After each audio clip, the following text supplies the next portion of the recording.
जब भी हम एंड्रॉइड फोन के बारे में बात करते हैं तो कभी भी हमारे दिमाग में गूगल पिक्सल का नाम बिल्कुल ही नहीं आता। बिल्कुल यार, गूगल पिक्सल एक ऐसी चीज है जैसे हम एंड्रॉइड का एक काफी इंपॉर्टेंट पार्ट है। हर साल जब भी एक नया वर्जन लॉन्च होता है तो एंड्रॉइड फोन्स के अंदर गूगल पिक्सल ऑलमोस्ट हमेशा सबसे पहले आते हैं, जिसके अंदर आपको out of the box latest Android का वर्जन होता है। सबसे पहले अपडेट भी आपको इन्हीं फोन्स के अंदर देखने को मिलता है, लेकिन फिर भी हम इसके बारे में नहीं बात करते। लेकिन मेरे को लगता है इसके बारे में बात करनी चाहिए, क्योंकि गूगल पिक्सल जो है वो एक काफी इंपॉर्टेंट पार्ट प्ले करता है। और जिस तरीके से पिछले कुछ सालों में इवोल्यूशन हुआ है, कहाँ एक जमाने में पिक्सल 1 था और कहाँ अब हमको पिक्सल 6 देखने को मिल रहा है, तो जो एक इवोल्यूशन हुआ है उसके बारे में बात करते हैं। क्योंकि यहाँ पे जो बातें ना वो कहने के लिए बहुत सारी हो जाती है। वीडियो अगर आप लोग को पसंद है, गूगल पिक्सल के फैंस हो, नीचे कमेंट बताना ना भूलना। वीडियो को लाइक करना, चैनल को यहाँ पे सब्सक्राइब कर लेना। मैं देख रहा हूँ काफी सारे लोग वीडियो देखते लेकिन सब्सक्राइब नहीं करते, so subscribe to the channel. लेकिन सबसे पहले बात करते हैं पिक्सल से पहले कहानी पता क्या चल रही थी। मतलब एंड्रॉइड तो शुरुआत में डेवलप हुआ था, लेकिन 2006 में एंड्रॉइड के ऊपर जो पहला फोन डेवलप हो रहा था ना, उसका पता है HTC के साथ बना रहे थे और उसका कोड नेम था सूनर।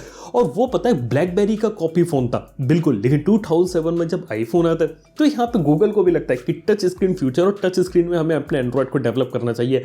और उसके बाद 2008 में HTC ड्रीम G1 देखने को मिला था। टच स्क्रीन था, QWERTY कीपैड था, और हाँ उस फोन में कोई हेडफोन जैक भी देखने को नहीं मिलता था। लेकिन बात है कि वो फोन भी ठीक ठाक चला। उसके बाद पता है अगला फोन कौन सा था, वो था HTC मैजिक। इसके साथ मोटोरोला का मोटो ड्रॉइड भी आपको देखने को मिला था। ये कुछ ऐसे फोन थे जहां पे गूगल और मोटोरोला और HTC इन सब ने क्लोजली काम किया था मिलके और मार्केट में फोन निकाला था। सिंपल सा रीजन पता है क्या था, उस समय कहानी ये चल रही थी कि गूगल के पास सॉफ्टवेयर था, इन कंपनीज के पास हार्डवेयर था। ये चीज यहाँ पे कंबाइन हो गई। ये लोग एप्पल से नहीं लड़ सकते थे, यानी कि इतनी मोबाइल फोन कंपनी थी वो अपने हार्डवेयर तो चलो एप्पल के बराबर का ले आएंगी, लेकिन सॉफ्टवेयर में कमी छूट रही थी, एप्स वगैरह नहीं थी। और वहां पे गूगल ने इसकी मदद करी और दोनों ने मिलकर यहाँ पे फोन बनाए। और उसके बाद गूगल को ये लगा कि चलो ये कंपनी से तो हमने मिलकर फोन बना लिया, बाकी सारी कंपनीज में हमारे एंड्रॉइड का यूज कर रही हैं, लेकिन अब खुद का हमें एक फोन निकालना चाहिए। लेकिन क्या करें, गूगल जो है वो एक सॉफ्टवेयर इंटरनेट वाली कंपनी है, हार्डवेयर वाली कंपनी है नहीं। इसलिए उन्होंने दूसरी कंपनी के साथ पार्टनरशिप करी और उनके साथ आपस में मिलके जो पूरी नई लाइनअप बने उसे कहा गया यहाँ पे नेक्सस। और ये नेक्सस का जो सिलसिला है ना, ये नेक्सस 1 से शुरू हुआ था HTC के साथ। बिल्कुल HTC ने नेक्सस 1 का हार्डवेयर डिजाइन किया था और एक स्पेशल फोन निकाला था जिसमें आपको गूगल का जो प्योर स्टॉक एंड्रॉइड होता है वो देखने को मिलता है। हार्डवेयर का पूरा सपोर्ट जो रहता है वो कंपनी के पास रहता है, जैसे इस केस में HTC थी। सॉफ्टवेयर का पूरा कंट्रोल गूगल के पास रहता है, गूगल ही सॉफ्टवेयर अपडेट यहाँ पे रिलीज करती थी।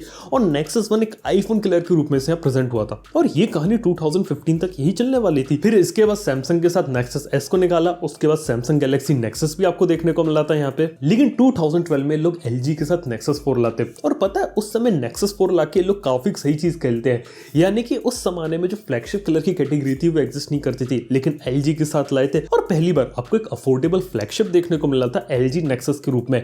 ऐसे जब नेक्सस 5 आता है उसे भी हम एक फ्लैगशिप फोन की तरीके से कह सकते थे, लेकिन कीमत उसकी कम थी उस जमाने के हिसाब से भी कि एक अच्छी फ्लैगशिप स्पेसिफिकेशन कम प्राइस के अंदर दे दे। और LG का उस समय यही काम था कि वो हार्डवेयर बना रही थी, गूगल यहाँ पे सॉफ्टवेयर बना रही थी और इसी तरीके से लंबे समय तक यहाँ पे कहानी चल रही थी। लेकिन इसके बाद जो गूगल है वो धीरे धीरे प्रीमियम साइड में जाने लगी। जैसे काफी अच्छा एग्जांपल है नेक्सस 6 का। नेक्सस 6 आपको पता है कि मोटोरोला के साथ मिलकर बनाया था उन्होंने और उस जमाने में 2012 में मोटोरोला मोबिलिटी को उन्होंने परचेज कर लिया था। लेकिन 2014 में से लोवो से बेचने से पहले इन्होंने अपना खुद का फोन डेवलप किया था। हालांकि जब ये फोन मार्केट में आया तो मोटोरोला की ब्रांडिंग के साथ आया था, लेकिन पहली बार ऐसा होता है कि गूगल ने इसका जो मेजॉरिटी डेवलपमेंट है ना वो यहाँ पे इन हाउस किया था। और यहाँ से देखा जाए तो जो गूगल पिक्सल की जो शुरुआत होती है ना वो यहाँ पे हो चुकी थी, क्योंकि ये एक पहला डिवाइस था जहाँ पे गूगल के पास पूरा कंट्रोल था। इसके बाद आगे चल के नेक्सस 5S और 6P जब बनाते तो हल्के से प्रीमियम कैटेगरी के अंदर जाते हैं। लेकिन बात यह कि नेक्सस 5X बनाते LG के साथ और 6P बनाते Huawei के साथ। लेकिन एक सच बात बता रहा हूँ, नेक्सस 5X कहीं भी से भी लगता नहीं है कि वो LG का फोन है और नेक्सस 6P कहीं से भी नहीं लगता Huawei का फोन है। दोनों ही यहाँ पे गूगल के फोन लगते हैं, क्योंकि गूगल का इसकी हार्डवेयर डेवलपमेंट में काफी बड़ा रोल था। इवन बात की LG और Huawei दोनों के फोन के अंदर आपको सेम एग्जैक्ट कैमरा सेंसर देखने को मिलता था। यहाँ पे पहली बार उन्होंने इमेज प्रोसेसिंग के ऊपर भी काम किया था, यानी कि वो सारी चीजें यहाँ पे ऑलरेडी इंप्लीमेंट कर दी थी जो आपको फ्यूचर के पिक्सल के अंदर देखने को मिल रही थी। और गूगल को इस बार पता चल गया था कि यहाँ पे किसी दूसरी कंपनी के साथ उन्होंने पार्टनरशिप करके फोन तो काफी सारे बना लिए, लेकिन ये चीज वो लंबे समय तक नहीं खींच सकते। अब उन्हें खुद के फोन बनाने की जरूरत है। यानी कि हो क्या रहा था कि गूगल इन कंपनी के साथ मिलकर कितने भी फोन बना ले, लेकिन इसको बेचना मार्केट करना कंपनीज के हाथ में रहता है कि वो कौन सी कंट्री में अवेलेबल करवा रही, कहाँ इसे प्रोवाइड करवा रही है, डिस्ट्रीब्यूशन चैनल, सेल्स नेटवर्क, ये सब कंपनीज देखती थी, सर्विस सेंटर वगैरह भी ये सब देखते थे। यहाँ पे देखा तो गूगल को चीज लगती है और यही सब सॉल्व करते हुए 2016 में आता है गूगल पिक्सल और यहाँ से हमारी कहानी खत्म होती है नेक्सस की। अब नेक्सस के खत्म होने के बाद गूगल पिक्सल जब आता है तो एक फ्लैगशिप कलर से पहले वो तो प्रॉपर एक फ्लैगशिप हो जाता है। उस जमाने में इसे आईफोन किलर के रूप में भी प्रेजेंट किया जाता है। आईफोन की ही जो प्राइसिंग रहती है वो यहाँ पे मैच की जाती है और इसके बाद जो नेक्सस और पिक्सल के बीच में जो खाली गैप छूट गया था वहाँ पे वन प्लस आती है और वन प्लस अपने फोन को उसी प्राइस रेंज में प्लेस करना शुरू कर देती है और वो वहाँ पे हिट हो जाती है। लेकिन गूगल पिक्सल 6 नहीं होता। इवन बात करें पिक्सल 1 की डेवलपमेंट कैसी हुई थी, यहाँ पे इन्होंने HTC से एक डिवीजन पूरा हायर किया था। कुछ चीजें यहाँ पे HTC की एक्वायर कर ली थी, यानी कि ताइवान में पूरी टीम बैठती थी HTC की जो कि गूगल के हेडक्वार्टर में रिपोर्ट करती थी और उस टीम ने गूगल के जो पिक्सल 1 का जो हार्डवेयर है वो वहाँ पे डिजाइन किया था। और यही रीजन है कि HTC का बहुत बड़ा कॉन्ट्रीब्यूशन था मैन्युफैक्चरिंग से लेके सर्विस सेंटर को लेके और भी काफी जगह HTC ने काफी बड़ा रोल प्ले किया था जो पहला पिक्सल 1 आया था। और पता है पहले पिक्सल 1 के अंदर काफी ऐसी चीजें भी डाली गई थी जो आपको दूसरे एंड्रॉइड फोन में देखने को नहीं मिलती। जैसे बात करें पिक्सल लॉन्चर देखने को मिलता था, यहाँ पे आपको गूगल असिस्टेंट का दर्शन पहली बार हुआ था। गूगल असिस्टेंट टाइम्ड एक्सक्लूसिव था पिक्सल 1 के अंदर। इसके साथ ही जो हम बात करते हैं ना आज के समय में कैमरास की, जी कैम की, ये सब भी वहीं से शुरू हुआ था। यहाँ तक कि पिक्सल 1 में स्नैपड्रैगन 821 था लेकिन एक डेडिकेटेड विजुअल कोर चिप लगाई गई थी जो इमेज प्रोसेसिंग हैंडल करती थी और इसलिए पिक्सल 1 से जो इमेजेस निकल के आती थी उनकी क्वालिटियां काफी अच्छी होती थी और इसलिए पिक्सल 1 एक काफी सॉलिड फोन था। लेकिन वही बात है कि यहाँ पे जो गूगल है वो एकदम से एप्पल बनने की कोशिश कर रही थी, हर जगह अवेलेबल करवा रही थी अपने फोन को। और ओवरऑल बात करें फोन भी यहाँ पे काफी महंगा था लेकिन फिर भी देखा तो जो एंड्रॉइड और गूगल के लवर्स थे उन्होंने इस फोन को पसंद किया था। ऐसे ही जब पिक्सल 2 आता है 2017 में काफी लीक होता है, उसका जो पांडा वाला कलर होता है ना ब्लैक और व्हाइट का कॉम्बिनेशन वो यहाँ लोग को पसंद आता है और सिंगल कैमरा से ये लोग पोर्ट्रेट फोटोग्राफी लेना शुरू कर देते हैं और पोर्ट्रेट की इमेजेस काफी अच्छी रहती है और इसके बाद जो जी कैम का सिलसिला है वो यहाँ से चालू हो जाता है। लेकिन हाँ ये कुछ चीजें जो पिक्सल 2 के साथ काफी अच्छी हो रही थी। पिक्सल 2 तक देखा जाए तो कहानी सही चल रही, तो लग रहा था गूगल एक प्रीमियम फोन बना रही है और एक प्रीमियम एक्सपीरियंस देने की कोशिश कर रही है और कहीं ना कहीं ऐसा लग रहा था यहाँ पे गूगल से कंपीट कर रही है। ऐसे ही जब पिक्सल 3 आता है तो वहां पे चीज थोड़ी गड़बड़ानी शुरू होती। जैसे बात करें पिक्सल 3 में आपको बाथटब नोच देखने को मिलता है, इसका कोई खास बेनिफिट नहीं था लेकिन जबरदस्ती का सबसे खराब देखने वाला जो नॉच होता है वो यहाँ देखने को मिल रहा था। लेकिन बात है कि पिक्सल 3 का सबसे बड़ा हाईलाइट था उसका कैमरा में नाइट मोड। नाइट मोड इससे पहले मोबाइल फोन में एग्जिस्ट करता था लेकिन इतना पॉपुलर नहीं था। जैसे से गूगल लेके आई ना लो लाइट और नाइट की फोटोग्राफी नेक्स्ट लेवल पे ले गई और उसके बाद हर कंपनी को लगा कि अपने फोन के अंदर नाइट मोड तो डाल के देना ही देना है। थैंक्स टू गूगल पिक्सल 3 ये चीज आपको देखने को मिली थी। और बात वही थी कि पिक्सल 3 के साथ ये लोग वैसी गलतियां कर रहे थे जो हमेशा से करते हुए थे। यहाँ पे कुछ चीजें अच्छी कर रहे थे लेकिन कुछ चीजें भी इतनी अच्छी नहीं थी। जैसे कि प्राइसिंग काफी ज्यादा महंगी हो रही थी और हर किसी की बस में नहीं आ पा रहा था पिक्सल फोन। ये कमी थी जो गूगल यहाँ पे फिक्स करने की जरूरत थी। और डिजाइन वाइज भी देखा जाए तो कुछ ऐसा खास नहीं था कि जिसके कारण जो लोग होते वो पिक्सल फोन को ले। इसके बाद गूगल अपना पिक्सल 3 लाती है। यहाँ पे देखा जाए तो स्नैपड्रैगन 670 के साथ इसे लॉन्च किया जाता है और पता है इसकी कीमत इंडिया में कितनी रहती है उस समय 2019 में इस फोन की कीमत होती है लगभग 40,000 रुपए। 40,000 के हिसाब से स्नैपड्रैगन 670 वाला फोन काफी ज्यादा महंगा हो जाता है। हालांकि कैमरा काफी अच्छा होता है इसके अंदर।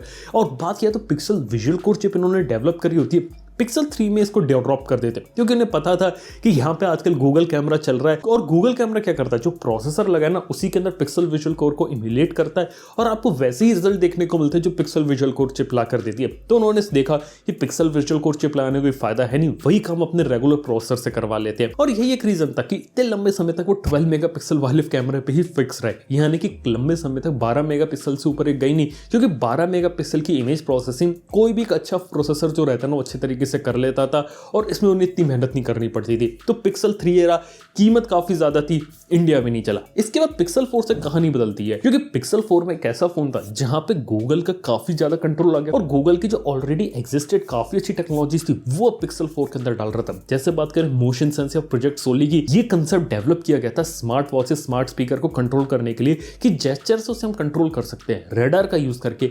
ये सेम इंप्लीमेंटेशन उन्होंने किया पिक्सल 4 के अंदर, लेकिन इंप्लीमेंटेशन ऐसा किया कि 4 हेड आ गया फोन के अंदर और फोन पहले से ज्यादा और बेकार लगने लगा। ये फोन इंडिया में नहीं आया था लेकिन फिर भी फोन के अंदर कोई ऐसी कोई खास चीज नहीं थी और गूगल को लग गया कि इस टाइप की गिमिक्स मार्केट में नहीं चलेंगे। पिक्सल 4a का 4G वर्जन आपको इंडिया में देखने को मिलता है। बस यहाँ पे एक बात ये थी, गूगल ने इस बार इसकी प्राइसिंग सेंसिबल रखी। ये अभी तक का सबसे सस्ता फोन है पिक्सल की लाइनअप में जो आपको इंडिया में देखने को मिलता था। लगभग 30,000 रुपए प्राइस पॉइंट था लेकिन कैमरा अच्छा देखने को मिलता था और चीजें काफी बेटर देखने को मिलती थी। ये फोन यहाँ पे काफी अच्छे तरीके से चला। यूएस वगैरह में पिक्सल 4a का एक 5G वर्जन भी इंट्रोड्यूस किया गया था। ऐसी बात करें पिक्सल 5 की, यहाँ पे स्नैपड्रैगन 765G इंट्रोड्यूस किया गया। इस बार काफी लंबे समय के बाद ये लोग अल्ट्रा वाइड एंगल लेंस को भी यहाँ पे लेके आए थे, लेकिन ये भी कुछ खास यहाँ पे कुछ कमाल दिखा नहीं पाए। 765G का प्रोसेसर था और एकदम फ्लैगशिप वाले फोन के तरीके से काम कर रहा था। लग रहा है कि गूगल ने सिर्फ नाम मात्र के लिए फोन निकाल दिया था कि जल्दी से जल्दी कुछ भी करके यहाँ पे फोन निकाल दो, क्योंकि बात की है तो गूगल इंटरनली पिक्सल 6 के ऊपर काफी लंबे समय से काम कर रही थी और वो शायद पिक्सल 5 के टाइम पे चीजें करना चाहते थे, लेकिन इस चीज को यहाँ लॉन्च नहीं कर पाए, इसलिए जल्दीबाजी में लगता है पिक्सल 5 निकाला गया और ऐसी पिक्सल 5 ही निकाला गया। और पता नहीं 5 और 5A के बीच में बहुत ही कम डिफरेंस है, लेकिन फिर भी उन्होंने निकाल दिया।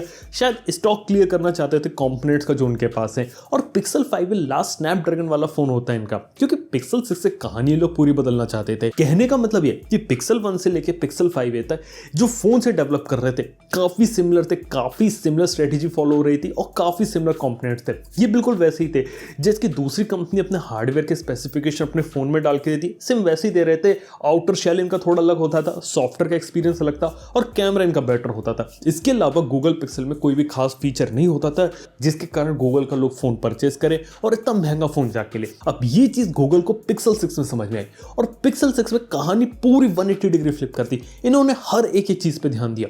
डिजाइन सबसे यूनिक बनाया कि दूर से कोई भी पिक्सल का डिजाइन पहचान जाए। पिक्सल के अंदर मल्टीपल कैमरास नहीं होते थे, टेलीफोटो जूम लेंस भी डाल दिया। पिक्सल के अंदर हाई रेजोल्यूशन का इमेज सेंसर नहीं होता था, वो यहां डाल दिया। AMOLED screen, fast refresh rate, quad HD display, curved, ये जो भी लेटेस्ट फीचर थे वो सारे इन्होंने इंप्लीमेंट कर दिए। इवन बात की जाए प्रोसेसर जो बहुत ही ज्यादा जेनरिक होता था, स्नैपड्रैगन का लेटेस्ट प्रोसेसर, वो सबसे शिफ्ट होकर लोग टेंसर के ऊपर आ गए। ये भी काफी बड़ा प्लस पॉइंट बन गया। मटेरियल यू देखने को मिल रहा था, एंड्रॉइड 12 के फीचर्स आपको देखने को मिल रहे थे। अभी बात किया तो मैजिक इरेजर, काफी सारे एक्साइटिंग फीचर जो उन्होंने पिक्सल के सॉफ्टवेयर के अंदर यहाँ इंप्लीमेंट कर दिए, जिससे गूगल पिक्सल 6 का जो सॉफ्टवेयर है वो यहाँ पे काफी ज्यादा बेटर हो गया और हार्डवेयर में काफी अच्छे फीचर्स थे। लेकिन बात की जाए तो जो डिस्ट्रीब्यूशन में जो पहले जो गलतियां कर रहे थे वो गलतियां नहीं करी। इवन जो कीमत है गूगल पिक्सल 6 की वो टेक्निकली गूगल पिक्सल 1 जो आया था उससे भी सस्ता है। इवन बात किया तो आईफोन 13 जैसे कंपीट करने वाला है उससे भी सस्ता है। यानी कि गूगल ने पूरा सोच रखा है कि कैसे हम इस प्रोडक्ट को बहुत अच्छे तरीके से सक्सेसफुल बना सकते हैं, इसलिए उन्होंने पूरी मार्केटिंग, पूरा प्रोडक्ट इस तरीके से डिजाइन किया। इवन क्या आप लोगों को बात मालूम है कि गूगल ने जानबूझ के सोचा है कि इस प्रोडक्ट को हम ज्यादा देशों में लेकर जाएंगे ही नहीं।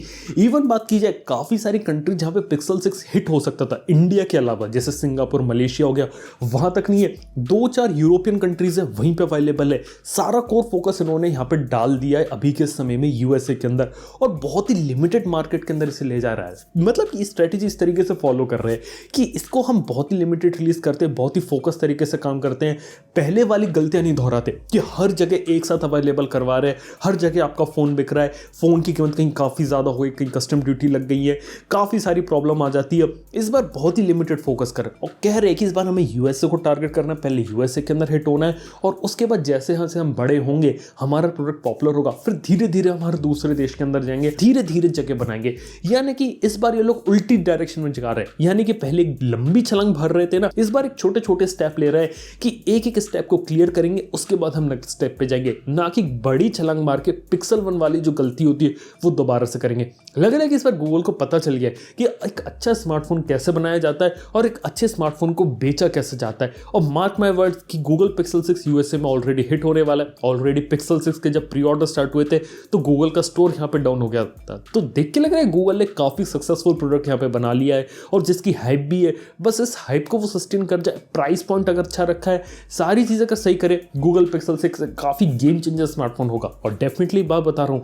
गूगल पिक्सल 6 में जो चीजें की गई ना, या कुछ दूसरे स्मार्टफोन्स यानी कि दूसरी एंड्रॉइड फोन बनाने वाली कंपनीज है ना, वो भी यहाँ पे इस चीज को इंप्लीमेंट करेंगी। तो दोस्तों ये सारी कहानी होती है गूगल पिक्सल के इवोल्यूशन की। हमने नेक्सस के बारे में बात करी, उससे पहले HTC का जो ड्रीम जीवन आता था उसके बारे में भी, सभी पिक्सल फोन्स के बारे में बात करी और देखा कि पिक्सल 1 से लेकर पिक्सल 5A तक काफी कहानी अलग थी, लेकिन पिक्सल 6 ने कहानी का डायरेक्शन यहाँ पे बदल दिया। अब देखते हैं कि फ्यूचर में जो पिक्सल होते हैं वो यहाँ क्या नया करते हैं और जो डायरेक्शन यहाँ पे पिक्सल 6 ने बदला है, अब ये डायरेक्शन और किस नई दिशा में ले जाता है आपको, ये काफी अच्छी चीज होगी। बात अब आप लोगों को पिक्सल फोन कैसे लगते हैं बात नीचे कमेंट में बताना ना भूलना। वीडियो पसंद आए तो लाइक कर देना, चैनल को सब्सक्राइब कर देना। थैंक यू वीडियो देखने के लिए। मैं आप सुनूंगा नेक्स्ट वन में। Good bye.